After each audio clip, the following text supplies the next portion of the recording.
تم تشييد قصر عابدين في مكان قصر صغير كان يملكه أحد القادة العسكريين التابعين لمحمد علي باشا، ويدعى عابدين بك الأرناؤوطي. وبعد وفاة عابدين بك اشترى الخديوي إسماعيل القصر من زوجته التي وافقت بشرط ألا يغير اسمه من عابدين لأي اسم آخر.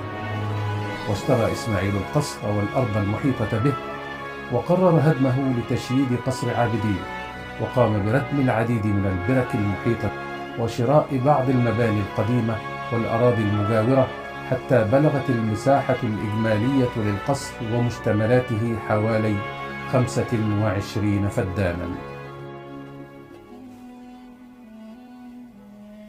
استدعى الخديوي إسماعيل المهندسين الفرنسيين دي كوريل وروسو لتصميم وبناء القصر الذي استغرق بناؤه نحو 10 أعوام.